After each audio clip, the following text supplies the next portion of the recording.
times like this, to rhyme like this, so I had to grind like that, to shine like this. In a matter of time I spent on some locked up shit in the back of the paddy wagon, cuffs locked on wrist. See my dreams unfold, nightmares come true. It was time to marry the game, and I said, yeah, I do. If you want it, you gotta see it with a clear eye view. Got shorty, she tryna bless me like I said I do. Like a nigga sneeze, nigga please for them tricky squeeze, I'm getting cream. Never let them hoes get in between of what we started. Little nigga, but I'm lying hearted. They love me when I was stuck and they hated when I departed. I go and get it regardless. Draw it like I'm an artist, no crawling. Went straight to walking with foreigns in my garages. Are foreign bitches menaging, fucking sucking and swallowing anything for $1. They tell me get him, I got him. I did it without an eye. He about to turn me up, chat. I don't even know what to say, chat. You feel me? I'm just turned up. I'm turned up, chat. When I bought the Rolls Royce, they thought it was lease. Turn me up, chat. Uncle made his decision. Rest in peace. Hater, rest in peace to the parking lot. Phantom so big, can't even fit in the parking spot. You ain't talking about my niggas, then what you talking about? Gangsters moving silence, nigga, and I don't talk a lot. Hold on, Jay. Turn it up the city, chat. He turned us up. Hold on. Hold on, wait a minute. Yeah. Okay. Hold on, hold on. Hey, man. Y'all know I'm turned up today, bro. Uncle Brown finally done made his decision. Y'all feel what I'm saying? But look, before we go ahead and get started, y'all, let's go ahead and do me a solid, bro. At the bottom of the page, go ahead and hit that subscribe button for me. You feel me? Go ahead and help the page out. We trying to grow. We trying to get monetized. Now, let's get over to the music, man. Hey, bro. I'm telling y'all right now, y'all already know what I got to start off on, bro. I got to start off with Uncle Brown, bro. This shit is crazy, chat. Hey, it's no way nobody saw this coming. I don't care who you are. I don't care who you are, bro. Nobody saw Uncle Brown going to where y'all know he went to. Philadelphia 76ers, bro. Hey, but look, like I said, bro, you never fucking know when it comes down to the free agency. That's why this shit be so lit.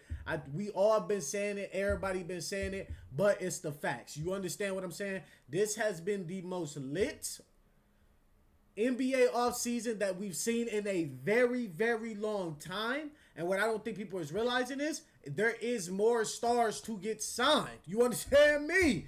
There's more stars to get signed. But y'all obviously know the topic I'm starting off on. I'm starting off on Uncle Brown. You feel me? We're going to touch in on AB. We're going to touch in on Ryan Clark. Y'all feel what I'm saying? Because, man, it's been getting with these outlets and these, what is it? These talk shows, you know what I'm saying, that's talking sports. It's been so much drama within this area, I feel like. You feel what I'm saying? We got Gilbert Arenas drama that's kind of tied in with Underdog. We got Ryan Clark drama. Well, basically, we should call it ESPN drama. But there's been so many ESPN scandals just going on, period. It's kind of crazy. However, y'all know what I'm here to talk about. I got to talk about Unc. We got to talk about where he just signed to. And we got to talk about what's next for, what's really next for.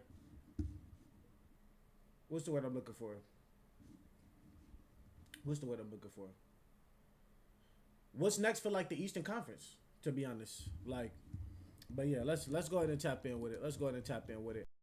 It's on Graham. Unc's on Graham. Here you go, right here. Y'all feel me? We're gonna start off with what he opened up with. Unc opened up with this.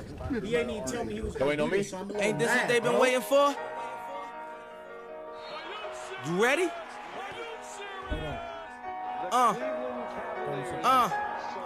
I used to pray for times like this, to rhyme like this, so I had to grind like that, to shine like this. In a matter of time I spent on some locked up in the back of the paddy wagon, cuffs locked on wrist. See my dreams unfold, nightmares come true. It was time to marry the game, and I said, yeah, I do. If you want it, you gotta see it with a clear eye view. Got shorty, she tryna bless me like I said I chew. Like a sneeze, please for them tricky squeeze, I'm getting cream. Never let them get in between of what we started. Little, but I'm lying hearted. They love me when I was stuck and they hated when I departed. I go and get it regardless. Draw it like I'm an artist, no crawling. Went straight to walking with foreigns in my garages. Are foreign menaging anything for $1. They tell me get him, I got him. I did it without an hour. Come on, Did bro. with Mariah. Lil' I'm on fire. Icy as a hockey ring, Philly flyer. When I bought the Rolls Royce, they thought it was lease. Then I bought that new Ferrari, hater, rest in peace. Hater, rest in peace, rest in peace to the parking lot. Phantom so big, can't even fit in the parking spot. You ain't talking about my then what you talking about. Gangsters moving silent, and I don't talk a lot. Y'all know the scariest thing about this whole video, bro, is that we seeing this nigga age, bro. And that shit's sickening. Bro, you can't, bro, this is his son right here, fam. I paused it at the wrong spot. I'm sorry. I don't say a word. You can't tell me this nigga wasn't getting chills watching this, bro. He probably did this himself. Like, hey, I need somebody to cook this up for me. Somebody cooked that shit up for him, and bro got chills watching it, bro. That's Unc right there, bro. But I ain't gonna lie, y'all. My dog signed with the 76ers, you feel me? Make it what do you say? Hey, man. Hey, man. This Uncle LeBron posting this on his thing.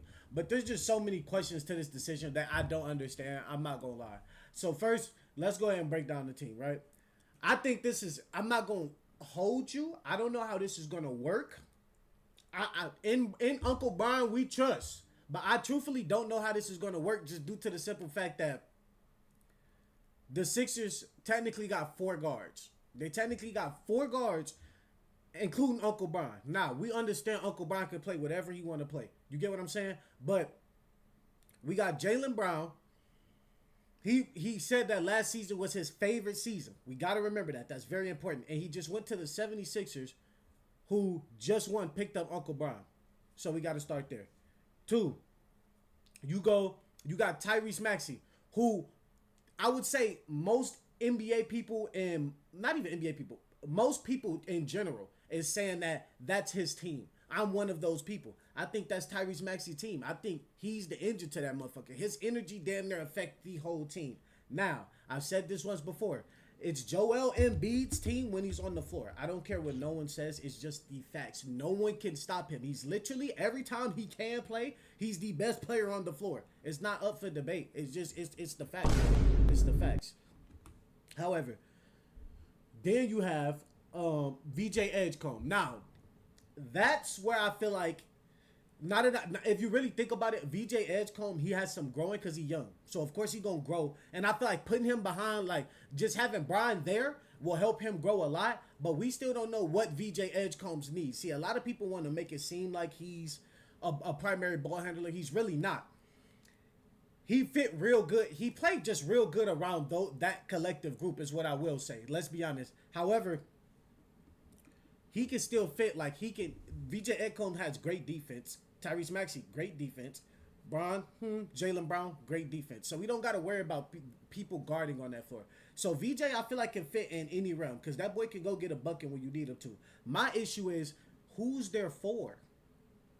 Who's going to play their power forward? Are they going to have LeBron play their power forward? I don't think that's a smart thing to do because if we got Brian playing the power forward, now we're not saying that's a strong position, but bro gonna still be in there getting hit. You know what I'm saying? Bumped, bruised, all that. So I really don't know how they gonna make that lineup work. And then you break down the team a little bit more. Jaylen Brown left the team because he felt like what's the word? He felt underappreciated. He left the Celtics because he felt underappreciated. So now that he's about to go to the 76ers, because what exactly is he looking for?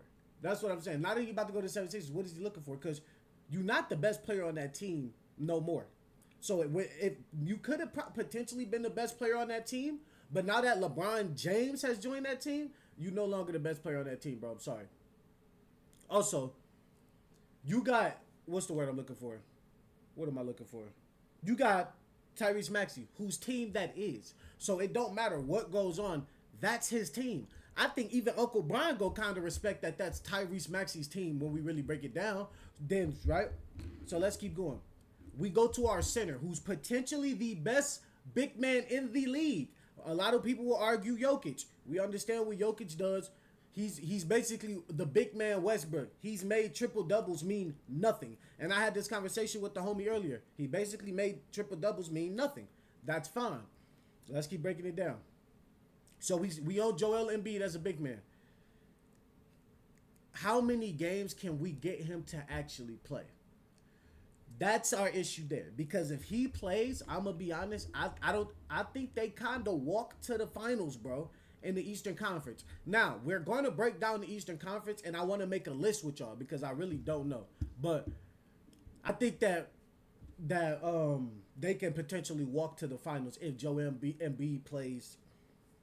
I'm not even gonna say something crazy. He played 40 games last year. If he plays a solid 70 games, Joel Embiid, throughout the whole season, if he can play 70 games, I'm talking about including playoffs.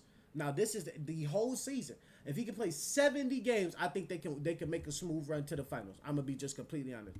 However, you seen everybody reacted to this joint, bro. I ain't going to lie to y'all. Everybody was reacting to this joint. His teammates. Look, VJ Edgecombe hit the Bron pose. Y'all see it? He said, my life, my life, my life, my life in the sunshine. Feel me? Hey, but no, they turned up, and I would be too, bro. If I'm Tyrese Maxey, if I'm VJ Edgecombe, I'm so excited. You feel me? What? I'm so excited. What? Like, like, how aren't you excited at that? Like, as a young boy, like, I'm playing with our GOAT. Well, how old is Tyrese Maxey? 24? 23? How old is VJ Edgecombe? 24, 23? They was born literally as Brian was doing what Brian was doing. As Brian was the GOAT. Come on now, y'all. We got to make sure we locked in on that. But, bro, I will be hyped too. But then, this is also a sticky thing. Is Jaylen Brown and LeBron going to actually get completely along? Because we know Brian, one thing about Uncle Brown is he going to snap on somebody about Bronny. Most definitely when they don't keep it basketball. But my thing is, Jaylen Brown kept it straight basketball. So I really don't know how they really gonna get along when shit gets sticky. Say if shit start off bad or if shit get, like, I really don't know. I don't know. We know Jaylen Brown. Hold on. That's the, once they start going stupid, it's Jaylen Brown. But Jaylen Brown, we both know he's very, like, he has a strong opinion. He has a very, very strong opinion, and he gonna let it be known. Like, he gonna let it be known. Same with Brian. We seen Brian buck up on Mario Chalmers for calling him a bitch. Now, I mean, that's a very strong word, but still, he bucked up. So, you know, Brian ain't no punk. So, I mean, I don't know. Hopefully though, they can shake that. They can shake that off. You know what I'm saying? I don't think that'll be too big or too bad. But hey, man, you never know. You never know. This season, and what's your relationship been like with him over the years? What's the season been like? I mean, I think you just use the motivation of a lot of people just saying that they're going to have a down year because of, you know, obviously JT being out, you know, them losing Drew, Al, you know, leaves, Porzingis leaves, their whole championship team pretty much is kind of revamped. And he uses that motivation to keep them afloat. They're playing great basketball, and it's because of him and the rest of those guys. He's taking that next step. Now the reporters is reaching. Has been, you know, pretty respectful. You know, besides the shit he said about Bronny and Summer League. I was wondering if you guys were able to get past that. But other than that, you know. See, Brian gonna step about Bronny, bruh. Y'all better be careful and tread lightly now. Nah, I don't know, though. I don't think it's that serious. He said it with a smile on his face, man. I think they gonna, you feel me? I think they really, you feel me? And then you got haters like Skip Bayless. We not gonna give, bro. But you got real life haters. Hold on.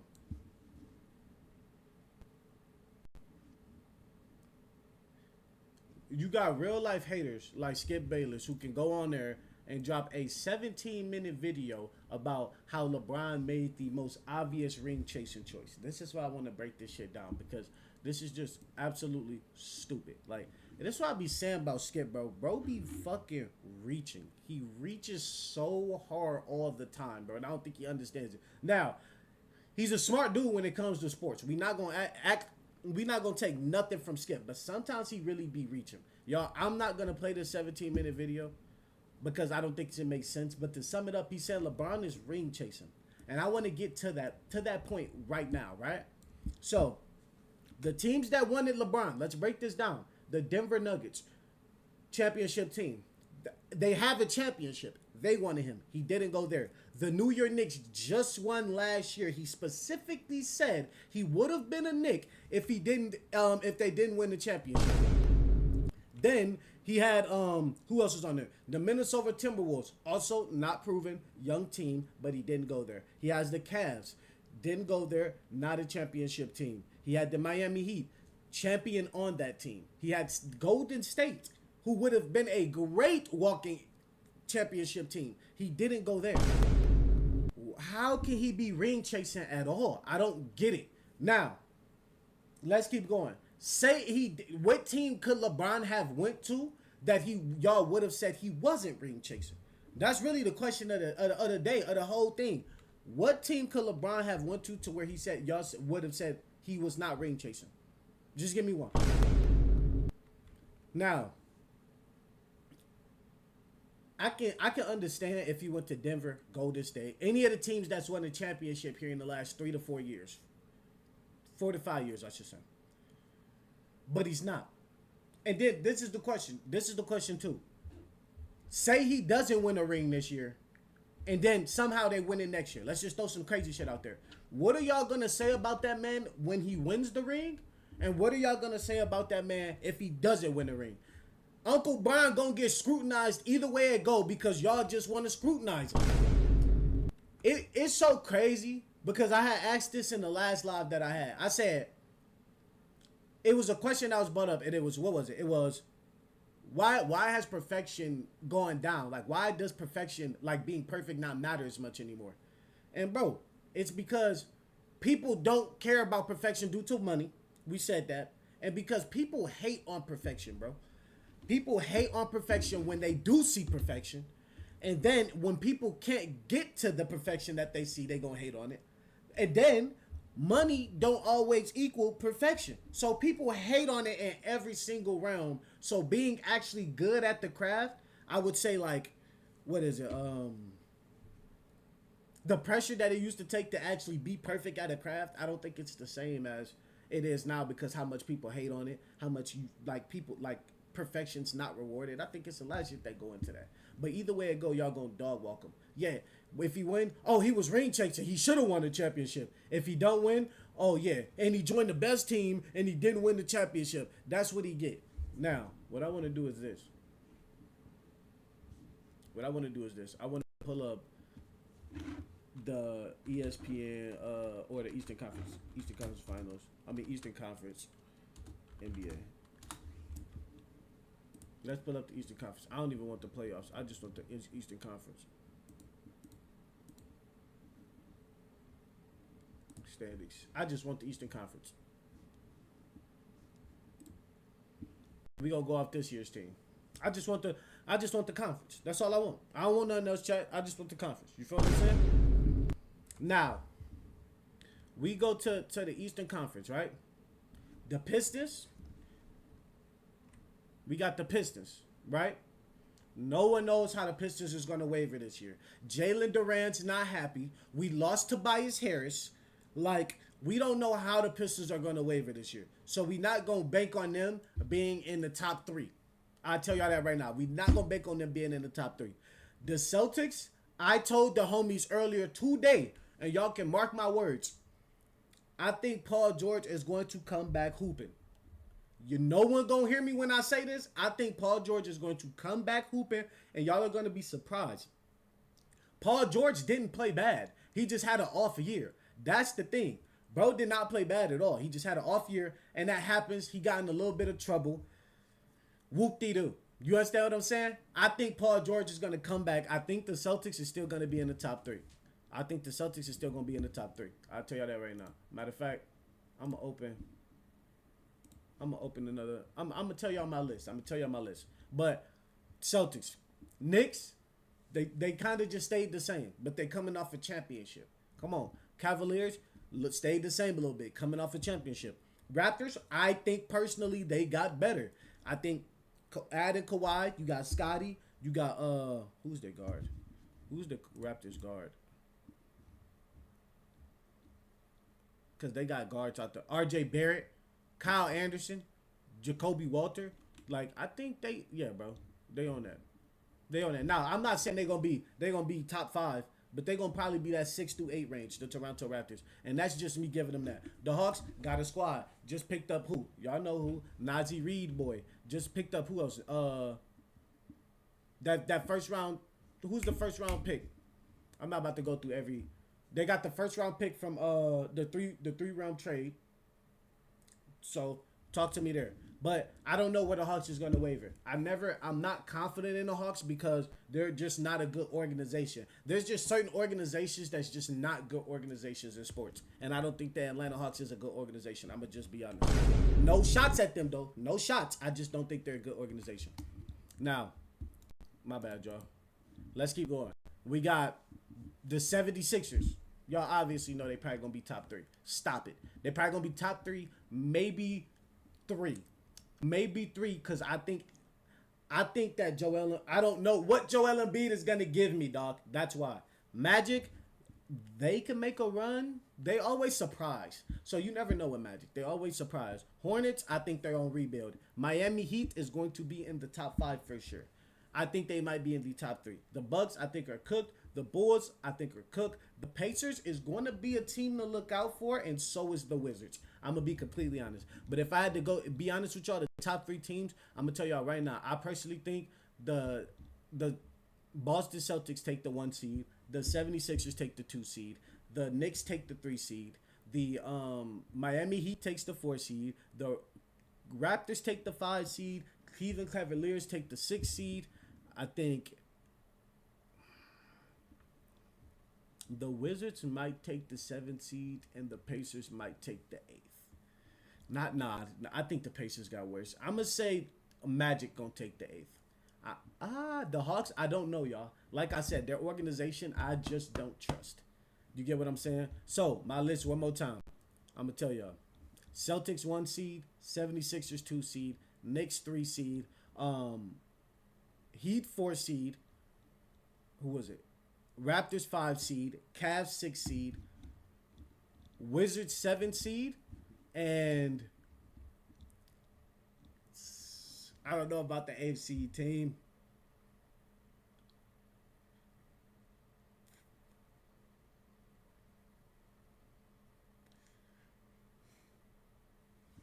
All right, y'all. I'm gonna go Orlando Magic. Orlando Magic. I'm sticking with it. Orlando Magic. We stamping it, chat. We stamping it. But I still just get a little confused because I don't understand what their goal is with that. I don't understand how that lineup will waver. But I am very interested to see how they do, because if they do put this shit together, bro, I'm gonna be so hyped. Bro, this gonna be me, y'all. This gonna be me, chat. Hold on. This gonna be me.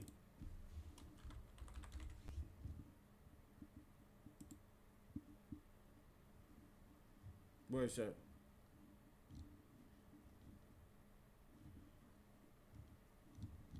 Gilly went stupid, Brian. Gilly went stupid, Brian joined the 76ers chat.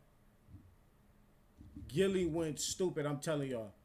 He went stupid. No, but there's just a lot of people, man, that was hype about that. I don't know how too many people gonna waver with that, but like I said, I'm excited to see Uncle Brian. I'm not about to be somebody that's about to try to find a story to hate on him. Oh, shit. I'm not about to be somebody that's about to try to find a story to hate.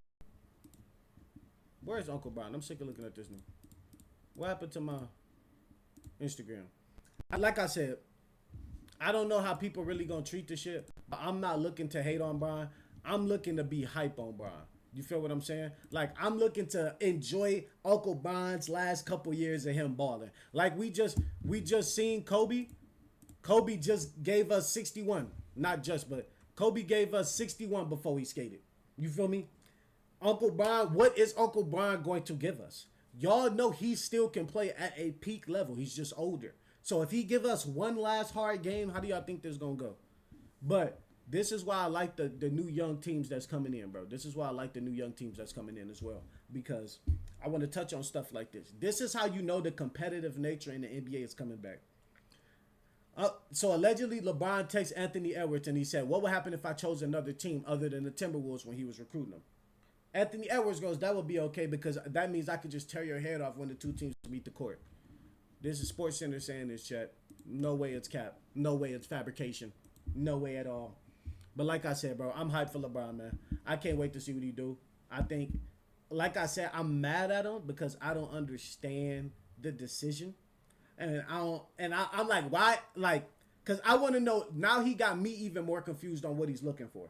But regardless of the point, Uncle Brian playing some good basketball. I'm hype on that, period. You get what I'm saying? I'm hype on that, period. But y'all just seen what was in the y'all seen what was in this. We got to talk about my dog, man. We got to talk about my dog, AB. We going to go ahead and switch it on up. We got to talk about my dog, AB, man. God damn, AB. That's all I got. God damn, AB. Bro was doing so good, chat. He was doing so good, and then this nigga fell off, bro. But when you in these type of predicaments, you know something gonna happen. What I mean by AB, y'all, is I'm talking about Adrien Broner, bro. He just got in trouble again. Oh, man. I don't know if y'all seen it. This shit, you just hate. Bro, it's crazy that because he gets you so turned up for him, bro. He gets you so turned up for him. So basically, y'all, what happened is Adrien Broner is getting sued for sexual battery. The girl claims that Broner pressured her to have sex, which she says she refused. She alleges that she and her friend stayed at his home that night, and the following morning, Adrien Broner poured ice water on her during the live stream. She says the incident caused her humiliation and emotional distress. Now, I'm going to touch on this, but I want to get to the TMZ because TMZ touches on it a little bit better, chat. They touch on it a little bit better. But we're going to start on that, just that opening portion right there, right? So for the people that don't know, Dean and AB, which I feel like a lot of people know, they stream IRL 25/8. I ain't seen nobody streaming as much as them, probably other than academics. You feel me? For real, other than academic streaming, that as often as them, and he probably still don't got them beat, right? But they're consistently around multiple females, and a lot of times they paying these females to sleep with them. You understand what I'm saying? So if they paying these females to sleep with them, it's a lot of alcohol involved. Y'all, everybody understand what you could be getting at. It don't matter what happens, fellas. Alcohol, agreeing for that type of statement with a big name, like it don't matter who you are. If they know you're 100,000-aire, you feel me? They gonna try to get you. They might try to get you in. You know what I'm saying? It's so dangerous putting yourself, like, not even y'all, but people putting themselves in those positions when they have so much money or when they have so much influence, period. It don't even got to be just money. It got to be influence. You get what I'm saying? But, so TMZ. Come on. Where we at? So, basically, where is it at? Havana Saint is the girl's name that's suing Adrien Broner, claiming he invited her friends and her to an after party on June 2nd, where he encouraged her to drink heavily. In the lawsuit by TMZ, she got too drunk to drive home, and she took Broner up on an offer to stay at the place where the after party took place. Now, that's an issue within itself. Truthfully, let's keep it a buck. That's an issue within itself, just due to the fact that, bro, if a girl is too drunk, AB, you've been around this multiple times, fam. There's no reason you should even be around them, bro. Now, people understand that, because people understand, AB, that you around probably a lot of drunk girls 25/7. Let's be honest, because of the way y'all stream. However, bro, you still got to be able to read the room, fam. You got to be able to read the room to understand what you around. Even if that girl didn't want to go back with you, for say that, and she understood that you probably would have left her there because she was with the group that y'all with, and we know that y'all are known for leaving females. I'm not even trying to dog y'all, but it's just the facts. Y'all known for leaving females and crashing out. Y'all the crash out boys. You were better off really doing that than taking her home knowing she was too drunk. Let's do that. And basically, she's saying you influenced her. Now, we don't know what's true, right? But she does have video going on, y'all. She says, Basically, he tried to force her to engage by grabbing his genitals. Woo, woo, woo, woo. To sum up the story, y'all, she said no. She said no, that she prefers women. Despite she saying that, she went back to the house the following day, at which Broner basically exposed his anger. Now, this is what kills me. AB, you already knew you was going to be crashing out. Why have that girl that was too drunk pull back up to your crib, bro? That's just stupid. It's just stupid, bro. I don't know why you would do that to yourself. What was she even coming back for? Please explain to me what she would have been coming back for. What did she leave that was so important for her to come back?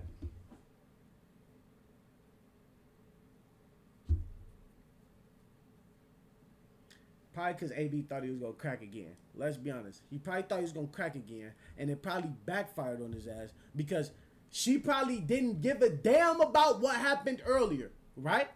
Because no one can see the intercourse. No one can see whatever the fuck is going on. No one even knows if she was really too drunk that day. However, once Adrien Broner decided to wake up and pour water on the girl, which is... Where's the video at? He woke up and poured water directly on the girl. Let me get that video pulled up for y'all. Give me 1 second.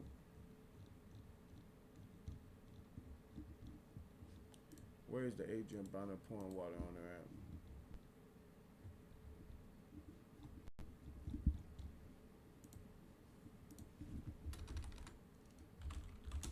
That was the video. I thought I had a chat. I don't know what the hell I did with it.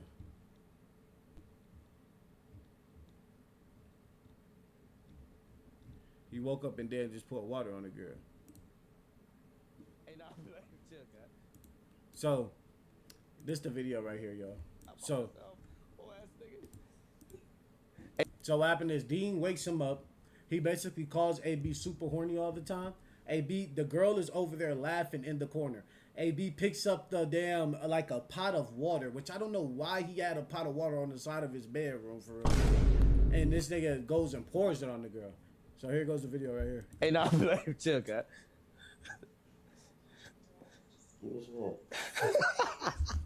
Nah, peep his stomach, chap. Peep his stomach. You can tell this is old because bro don't look like this no more. He's been taking that, like, what is it?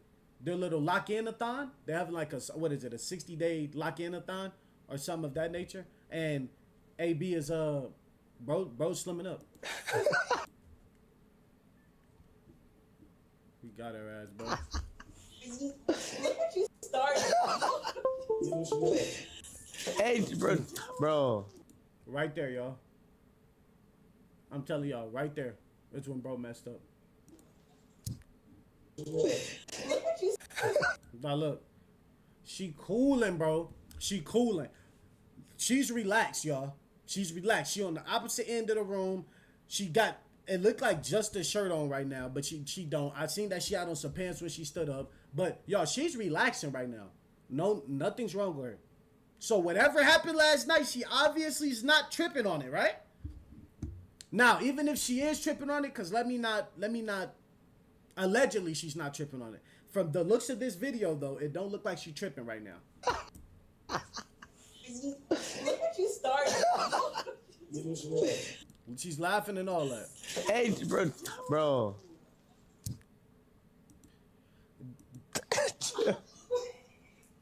Water fight today.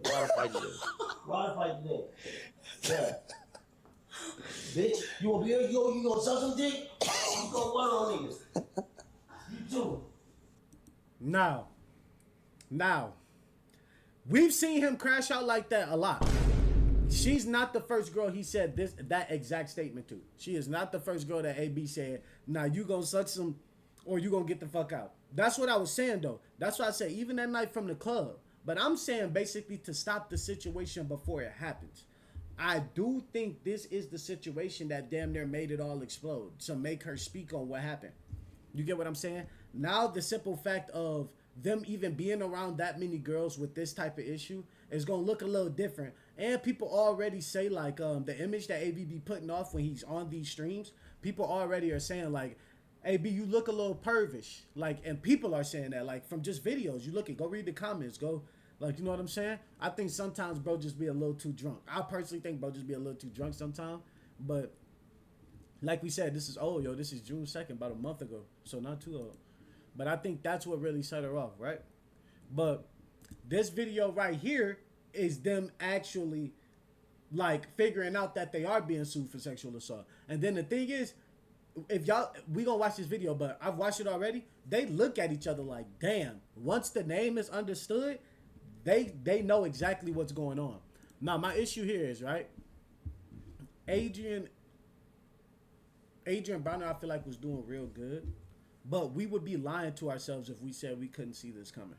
And that's all I'm saying. We would honestly be lying to ourselves if we said we didn't see this coming. So, man. But let's get back to the TMZ thing. Damn, AB. I was hyped for AB. He was doing good, bro. I was doing good. But she said, Saint said she told Broner no multiple times, adding that she told him she was not interested in marriage, she was interested in winning. Despite the conduct, Saint said she went back to the house following the day, June 3rd, at which she says Broner expects his anger and the two have not been intimate the previous evening. Now, her going back to the house, think about what's being said. She went back to the house the next day. Y'all seen that she was in that motherfucker chilling the very next day for not giving a fuck about what happened. Now, we're not saying if it did happen that it's not wrong. Don't think that, y'all. Don't think that. But what I'm saying is she did go back to the house the next day. Now, Saint says Broner tried to drag her upstairs, which she says she especially refused. She says again... Wait, my bad. She says she again informed Broner that she was not interested in men. At times during this incident, Saint admits that she was laughing, but only as a way to conceal fear and discomfort.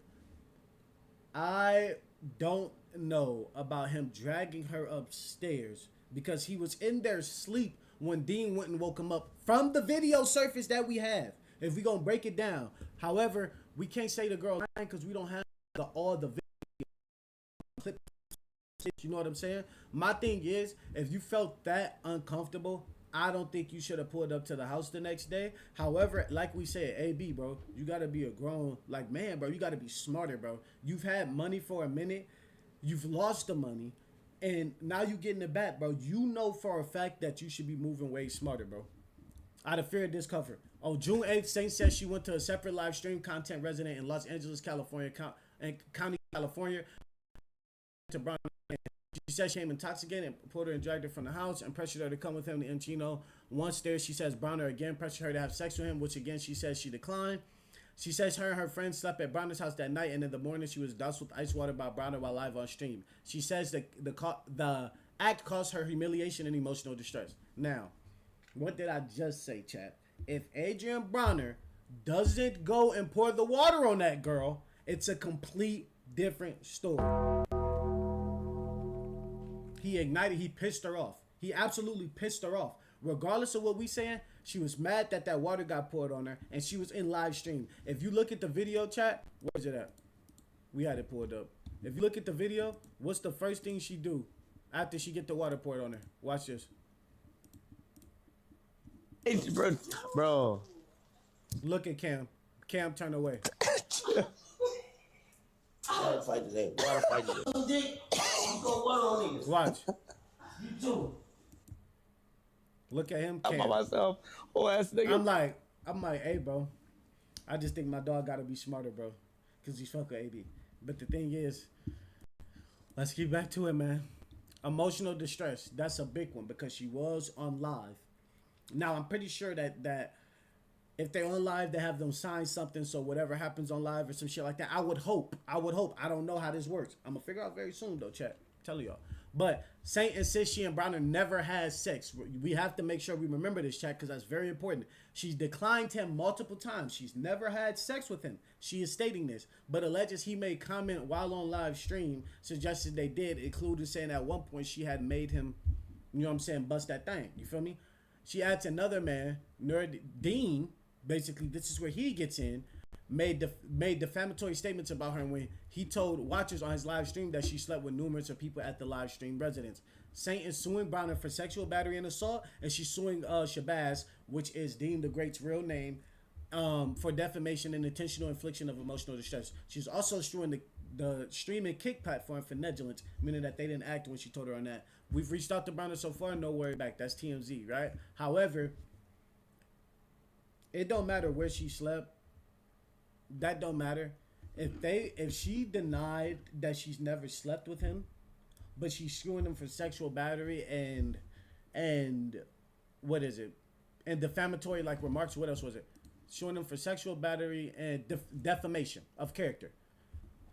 Adrien Broner, that's cool. Those aren't severe. The way that you act in those videos, bro, I'm gonna be honest, a lot of people could potentially sue him for sexual battery based on how he's acts. She's not the first girl that has gotten that treatment from AB. She's not the first girl. She's not gonna be the last. That's their moneymaker. They bring them in there, they turn up, they have fun, they crash out. You literally go in there, their name is the Crash Out Boys. However, he gotta be smarter than this, bro. Everybody wants to see him win, bro. From how, bro, probably is the craziest thing about AB, he was the most most hated boxer because of how he talked. Then he became liked because of what we've seen happen to him after he lost. And now we liking him again because he's fighting back. And then this pops up. And I'm not going to just keep talking about the negative because we hoping that AB get good.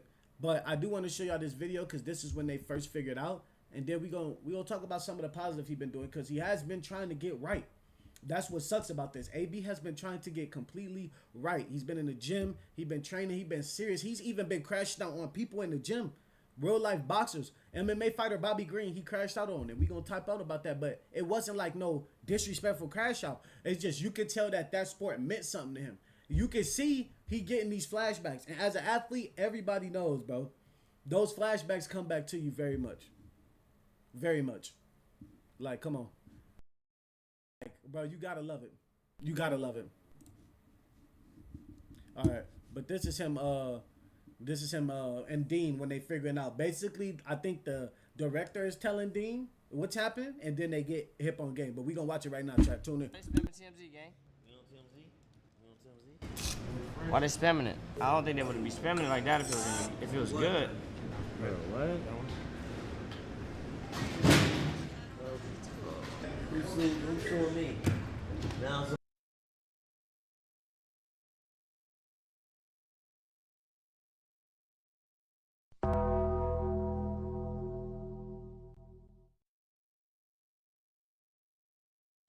Bro, what? who's suing me? Now somebody's suing me. Can't make this shit up. Now I'm being sued. Hilarious. It's part of the game, bro. Let me check the story. Says somebody's suing me for sexual battery. That's why you beat somebody? I don't know. They just make up shit, man. They be saying bullshit.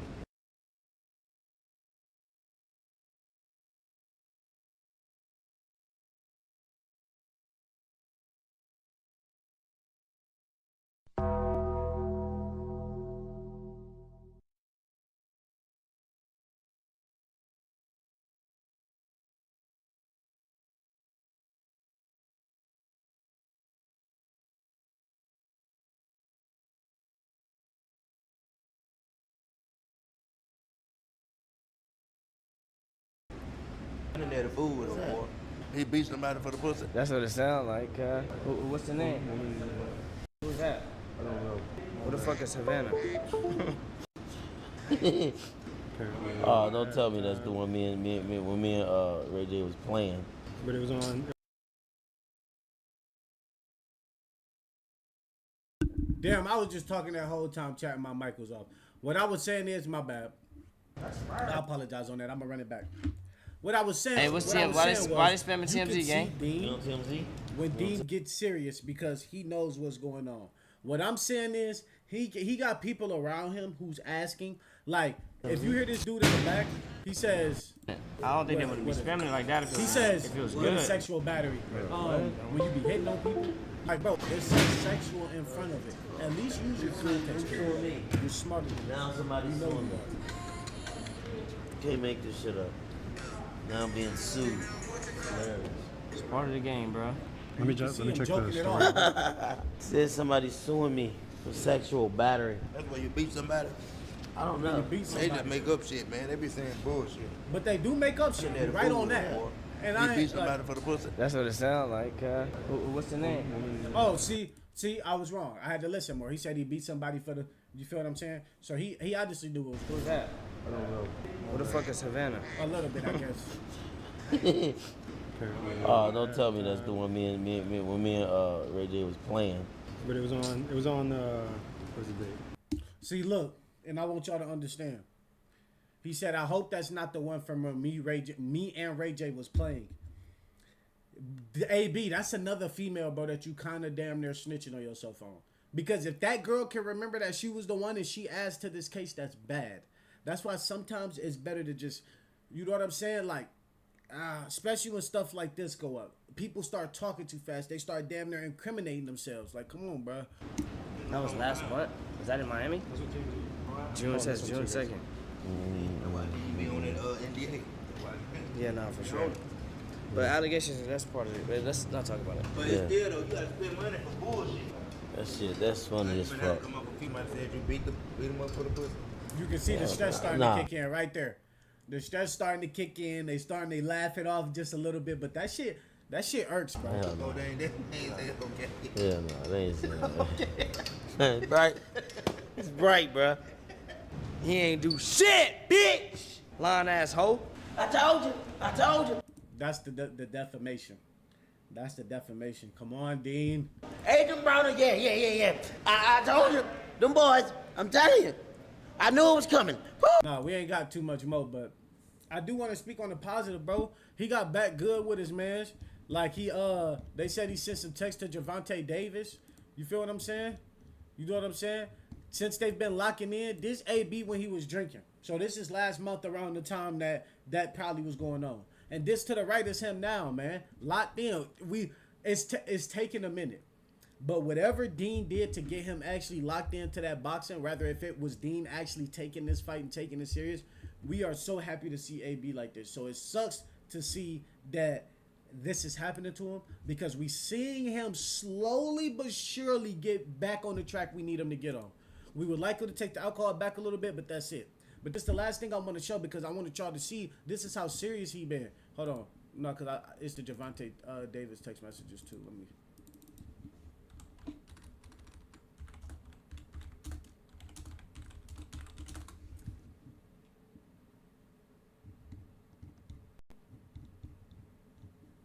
So AB and Tank was beefing. We all know that. So AB says, I'll read it to y'all. I don't know if y'all can see it good. He says, this is my last message to you, love, bro. I sincerely apologize for saying that on stream. Shit won't ever happen again. My bad, love, bro. I love you to death. See you soon, gang. Real big bro shit. Gervonta, because, bro, I don't give a fuck. If you really got a big homie, niggas be trying to be cool. I don't got no big homie. I don't got no big bro. I ain't got nobody I look up to. Yeah, you niggas just extra cool, bro. Move that shit out the window. I don't want to be next to you too cool. That be the issue. People be trying to be too cool, bro, and really be fucking up the drive for themselves. Anyway, my dog Tank, say less. I love you too, bro. Just hurt me to see you let someone trick you into giving info on me. Come talk to the little communication chat. That's it. I would never do that to you, but I would never go against you. My bad on my end. He's still apologizing. That's how you know it's a big homie. And we know Tank kind of got that triggered. So come on. He said, live life. You know I'm happy. I'm really happy for you, bitch. That's that. You feel what I'm saying? He ain't letting anybody call him that. Wake up, chat. After these 60 days, we got to lock in, little brother. Train it. Link, brother. And just train, trying to stay in shape and keep making positive content. We seeing my dog turn it around just a little bit. He really did go from making ignorant content to some positive content. So again, bro, and to end on what I'm saying about him making positive content, we gonna show y'all this and then we gonna go ahead and when you in that ring and that bell ring, you can't go tag me in, nigga. It's all you. It's you, gang. Ain't no tagging nobody in, bro. And he mad because Dean wasn't taking training serious. You feel what I'm saying? And that's what we gonna end on that. But man, come on, AB. We trying to see you win. I'm pretty sure a lot of people trying to see you win, brother. So we gotta go ahead and go ahead. But y'all know we got some more scoop to get to, y'all. So we gonna go ahead and move it, keep it pushing, keep it moving like a track race on the Shikari tip. You know what I'm saying? Hey, but y'all see the man, the myth right here, man. Ryan Clark. You feel what I'm saying? Yeah, Ryan Clark finally spoke out on ESPN. He finally spoke out on ESPN, and I know y'all seen the video. Where is it at? Where is the Ryan Clark? He finally spoke out. Damn.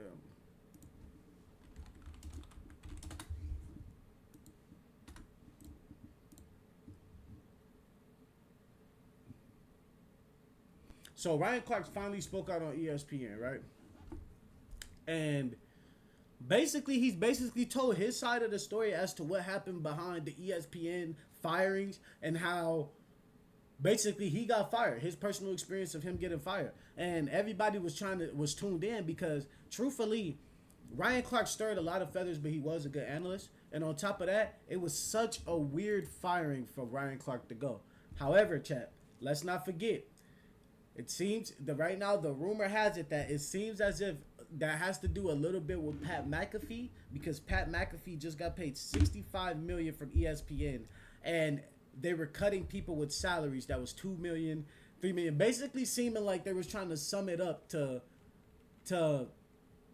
what is it? Like leverage the payment so they can get enough money for Pat McAfee due to how much the business was doing.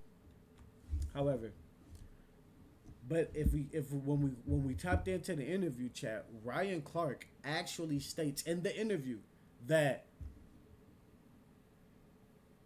he doesn't he loves Pat McAfee, that he doesn't believe Pat McAfee has that much to do with it. You get what I'm saying? But he does mention, and this is the pivot interview. Accountability. Looking back over your 11 years.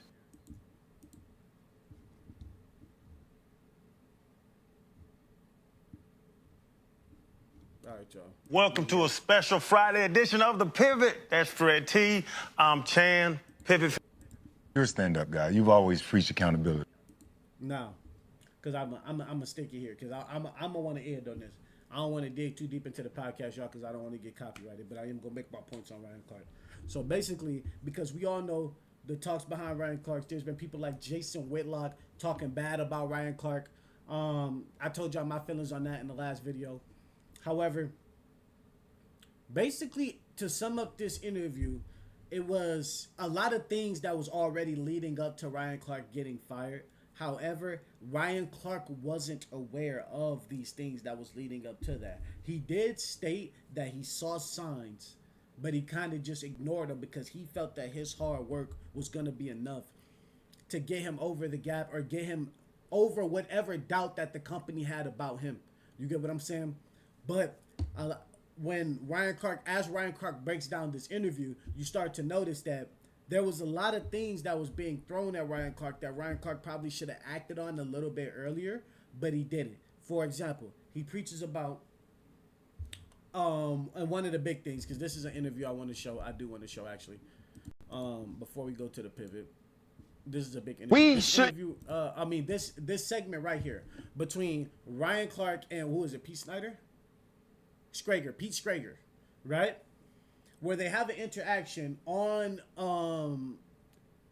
First Take, where Ryan Clark basically tells Peter Schrager, like, you haven't played the game of football to be able to understand on this level what's going on. And what I mean by this level is, like, you haven't played to know. So, like, if you're on the field, things happen in a quick of a second. On anything. If you're on the basketball court, things happen quickly like that. You know what I'm saying? You don't really have a lot of time to react to anything. Your reaction time is literally your best quality in those sports. He was basically telling Pete that you haven't seen it from this angle. So the angle you're talking from is tough because although you know football, this little thing could tweak what you're stating. Like, so you get what I'm saying? A lot of people, why didn't that receiver try to catch it with his hands like this instead of like this? It's a second thought. Once he committed, he can no longer turn his hands. You know what I'm saying? Like, so it's like that. And the receivers got to go through a lot of things, hand fighting, all that. You know what I'm saying? So, and it's different saying that, like, yeah, he needs to win that compared to actually happening. No one knows how strong the DB is that's guarding you. So let's keep going. So Ryan basically stated to him that, and this is kind of like what you can say ignited. Like, we're not going to say like, this started it, but this basically was the like, all right, I'm pouring gasoline on the fire to make the shit blow up. So I'm gonna let y'all go ahead and hear this, and then we're gonna go ahead and comment on why this clip was so important within the Ryan Clark's firing. Didn't do this on TV, and so I apologize if people think this is rude. That's the non-player. Oh, stop! That's no. CeeDee Lamb is. Let me tell you why. I'm not saying. I'm not looking at fantasy football, Ryan. I'm not. Don't belittle me like that. I could come in and say, as 3 ex-players are saying one thing, and give an alternative perspective that maybe CeeDee Lamb did play well. And Peter, what I need for you to do is not get mad and let me finish for one. Okay, go on. It wasn't about you. It was going to be about me. Okay. As a player, I can't speak for CeeDee Lamb. We shouldn't do this on TV. Now, in all due fairness, whenever you say things like that, Ryan Clark, to someone that does not have the same experience as you, and you don't necessarily know how much time they've put into like just studying, I guess, the sport, or just studying whatever it is that they're like talking about or they're doing, they're going to take that as a slight. It does not matter who you're talking to. Whoever, if you ever tell someone that they don't have this experience because of this, or that they can't do this because of this, they're going to take it personal. Now, to get to your point, as if you can't say what CeeDee Lamb is doing due to the fact that you didn't play the position, that you don't know what he was thinking, that you don't know the play call.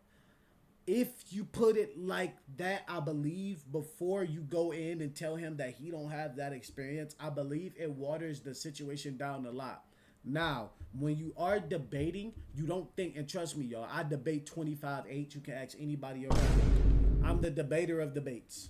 But when you debate, and sometimes I run into this too, you don't put every little word into the debate that you should. And a lot of times you start talking so quickly that you start using words that don't even make sense. You start fucking basically, you'll get to another point because you're starting to do so much at once. So it's hard when you debate to really articulate your words as good as you should, in other words.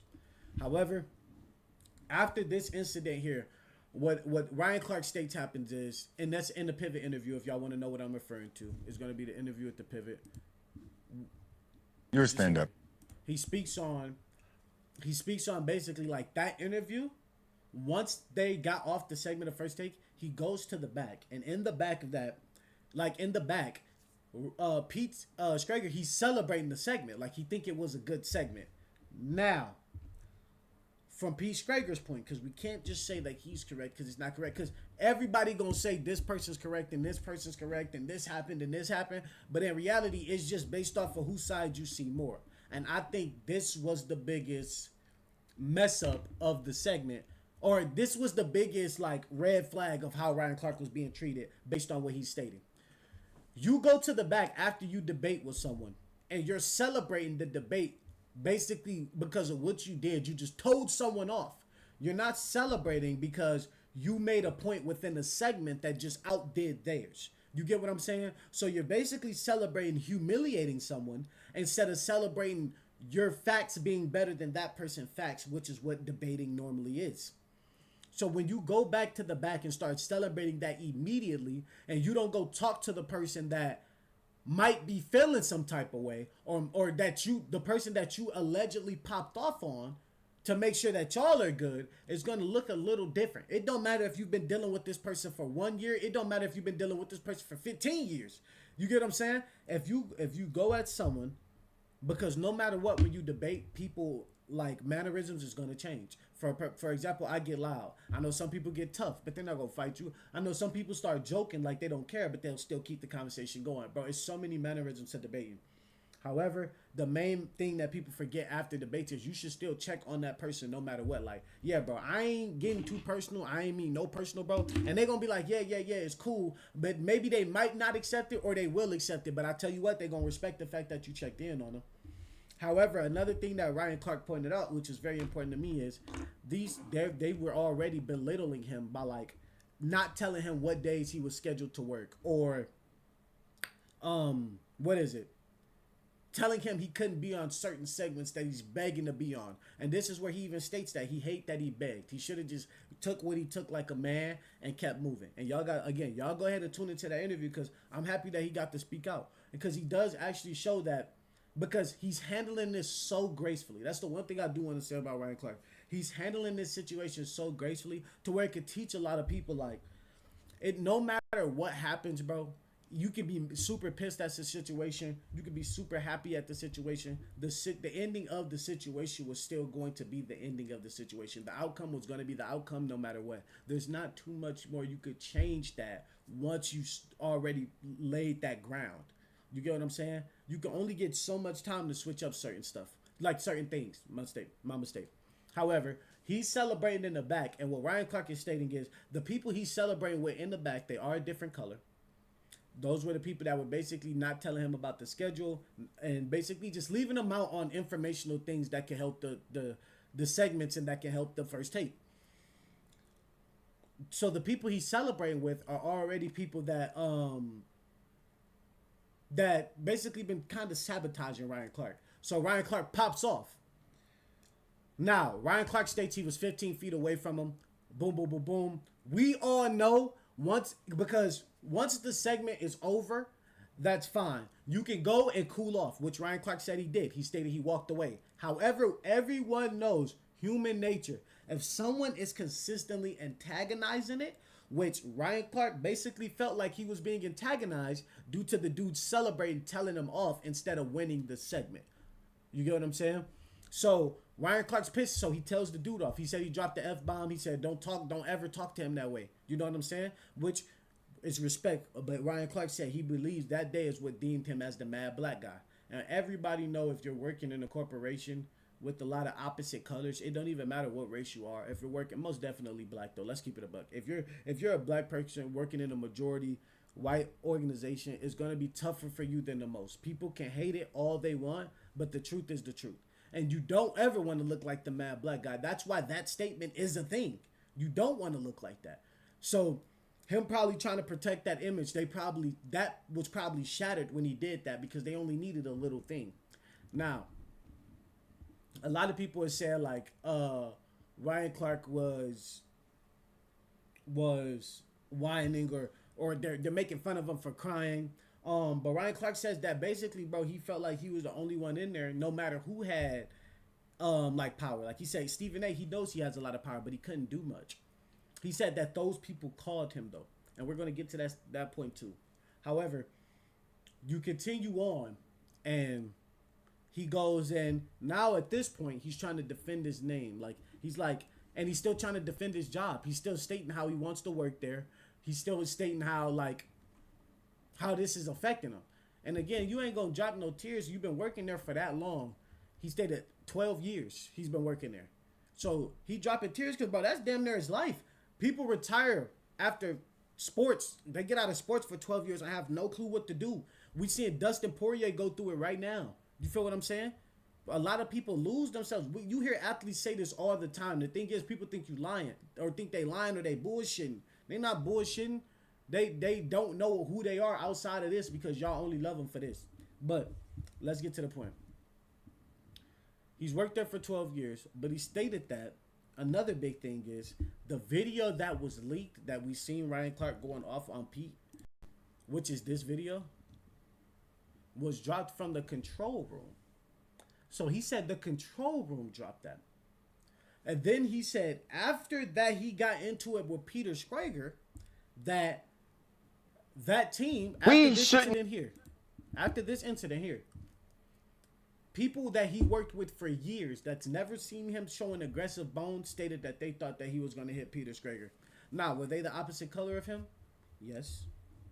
But now that's the type of shit that makes you open your eyes, because you just seen Peter Schrager scream at him on TV, but he never said that, y'all never stated that y'all thought that he was going to punch someone. But let's talk about it. The black dude, Ryan Clark, does it. Y'all think that he's going to punch someone. And we all know, bro, the facts are the facts. And the fact that Ryan Clark didn't race drop anyone, or didn't say any names, or didn't badmouth anyone, everybody should give a round of applause to Ryan Clark. Clap it up for young Clark, man. You feel what I'm saying? Because in a real way, he's teaching a lot of people how to handle shit no matter if they get treated bad. Because it was in the writing. You can't really stop it too much. Whether race is involved or not. But he's letting us know it was involved. And the reason he's saying it was involved, because I keep bringing race into it. He stated that when they said that segment about Angel Reese and he didn't defend it, people started looking at him different. But that's because he didn't believe in it. And so he was saying like, and that's how you know, and truthfully, I hope that's true. We don't know if that, I hope that's true because he didn't say nothing on it. So that's the facts. But that's a stand-up person. You feel what I'm saying? There's been so many racial remarks in sports as of lately, period. So for him not to stand up for that and to be one of the biggest analysts out here, it just shows you what Ryan Clark is. A stand-up dude. Let's talk about it. But he said that they start targeting him too after that. So it just makes you wonder, bro, like, how far can you actually win? And then he's still talking about how he's more sad for the people that aren't Ryan Clark because they know they won't get as much leverage as him because he's a Hall of Famer. That they lost their they lost their jobs and their families was dependent on it. So what are they going to do? Because they let go of more people and not just him. There's a mass firing at ESPN. So still showing he a stand-up dude. But he states on about how he got too comfortable. Yeah. People, this may be a unpopular opinion. Like, and I don't want to hear him because I was gonna talk about that, about like how black people, like there's certain black people that want to be like, stop blaming the white man, stop him. You don't know that dude experience, bro. And maybe you haven't ran into this situation. And maybe your situation wasn't as severe as his. What people not understanding is Ryan Clark's probably not hurt for getting fired. Ryan Clark is probably more upset that he got backdoored. If you go look at that interview, he's talking about how a lot of people he worked with for years that he trusted, that he never thought he had an interview with, that he was open with, basically was backdooring him. That hurts. I don't care who you are. We literally have people in jail today because people allegedly backdoored them and lied to him or did something that they weren't expecting them to do. Come on, man. However, where is it? He spoke on the pivot about even him taking accountability to this firing. So like I said, it shows a lot when, although someone was being done wrong, he's still taking the higher road, one. Two, he's still not saying no ill will. You just know something promising is coming to him. And that's all I'm saying. And I want y'all to hear this because I promise you, I'm somebody that gets so mad when I work super hard and I don't get something I deserve, right? However, that don't matter at this point because once you if you handle this shit gracefully, I swear stuff always come good. And I'm starting to learn that myself. Like, once you handle shit way more graceful, you get blessed gracefully. And I like Fred, because Fred asked him a good question here, but I want y'all to tap in and listen to this with me. Come on now. Hold on, let's make it a little bigger for y'all. God, you've always preached accountability. Looking back over your 11 years at ESPN, 12, Yeah. 12, is there anything you would do differently, or do you leave knowing that you were fully yourself, or, what are your thoughts, man? It's a good question. It depends on when you ask me. Like you asked me,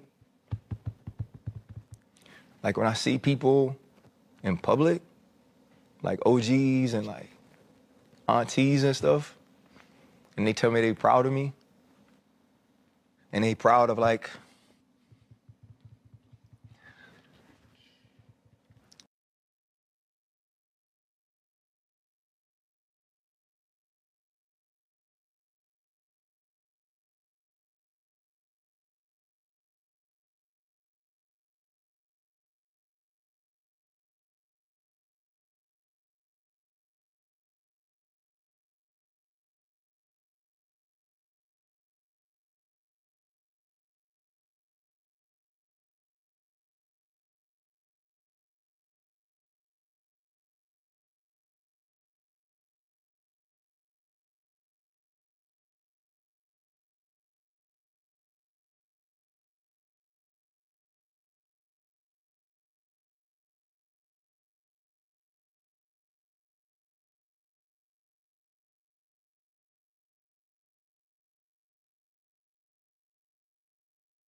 And they probably like the way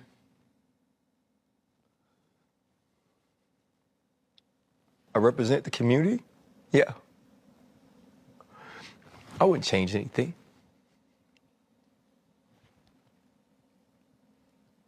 Because that means the world to me. You know, I like when I go home and this kid, you know,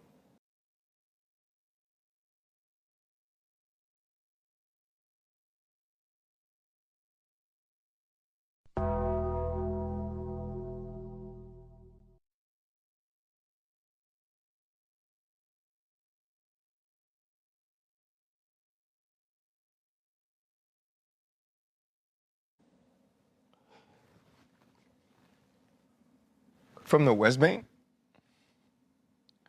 is like so accepted in New Orleans now. Like I wouldn't change that. You know, never. You know, like all I ever wanted to do was be accepted. You know, and want it. So yeah, like that, I wouldn't change. You know? If you ask me, probably the first like Monday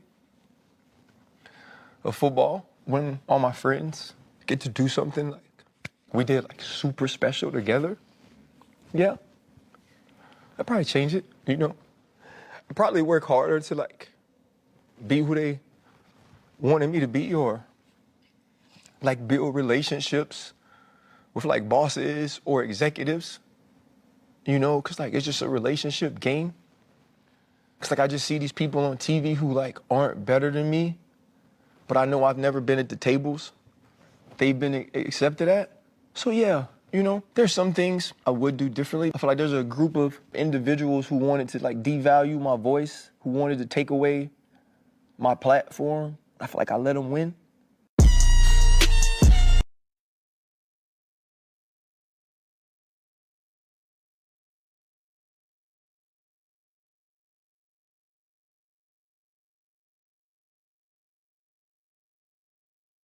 And that's the thing I want to talk about, chat. My bad. He talks about always wanting to be accepted. And I feel like that's for every athlete, period. You so used to, no matter when you play sports, you so used to everybody around you loving you. It don't matter if you play. It don't matter if you don't. If you a part of that team and people know you're a part of that team, they're going to respect you. Now, there is levels to the respect. But that interaction, that love, that acceptance that you get, that shit feels different. You're actually accepted, and you're gonna find someone that accepts you for sure. So I don't give a damn who you are. Again, like I said, now we gonna be able to reach on more than this. But like I said, Pat McAfee was not, as of now, since Ryan Clark has stated it, he has not been wrong. Pat McAfee did nothing wrong. But now Ryan Clark could be saying that because he's graceful. You get what I'm saying? He's handling this shit graceful. Also, everybody know what it feels like because he said, I should have been who they wanted me to be. It's so foul that's what it's so foul because that's basically what I was saying. You can't be yourself no more because perfection is not the goal. And let me tell y'all what I mean by that. If you're doing something and you're doing shit by the book now and you're doing it perfect because you're going by the book, so by the rules, but you have an attitude that's so strict because you go by the rules, which normally breed strict attitudes, you're not going to be liked because people are always going to want you to do it your way. Everybody know the statement, man. It's better to be liked than to be right. It don't matter who you are. It's better to be liked than to be right. And he might have actually been right here. Now, again, we don't know because we do know a lot more evidence is going to be coming out. A lot more statements is going to be coming out from all around. But from all the love that he's getting from these analysts, it makes it seem as if a lot more is going on at ESPN. It is, because to not have football players speaking about football on Monday night, most definitely when the Super Bowl's in New Orleans this year, where this kid is from, where not this kid, but Ryan Clark is from, that's crazy to me. Now, I'm going to end on this. Letting people win who don't deserve it. That shit will irk you no matter what. Because it leads to the perfection thing. You know how hard you worked. You know what you put into this. You know what you deserve. That's why it's like, bro, when those people win that you know don't deserve it, that shit irk your skin. Because I tell you one thing, and I say this all the time, people know right from wrong because they gonna feel guilt. Everyone feels guilt. No matter if you try to play that shit off, everybody feels guilt. So they know if they deserve it or not. The people that actually got it. 1. 2, what's the word I'm looking for? If you worked harder and you don't get it, like I said, it's going to itch your skin. And people know if they work harder and know if they didn't, and that's what I was saying. The people that know you worked hard, when you do get what you deserve, you get praise for it. Even the people that want to hate on you when you get what you deserve, they still will have the respect for you because they know that you did what you were supposed to do. And I'm going to get up out of here on that, chat. And I'm going to end it, man. Shout out Ryan Clark. Man, we know it's big doors opening up for Ryan Clark. They say it all the time. Once one door is shut, bigger doors open. You feel what I'm saying? So we hype on that. Now, a lot of people going to get on his ass for crying and all that. I mean, this shit means something to me. You feel me? Shout out Ryan Clark. But no, man, I'm going to end it on that. I do appreciate everybody tuning in, though, to Scoop and Score. Y'all know how we get down, man. Hey, if y'all want to help me, if y'all want to do a solid for me, go ahead, hit that like, comment, subscribe button. That's right at the bottom of the page. And we're going to turn it up, bro. We're going to keep getting these videos out here. Hey, also go follow the TikTok, go follow the Instagram.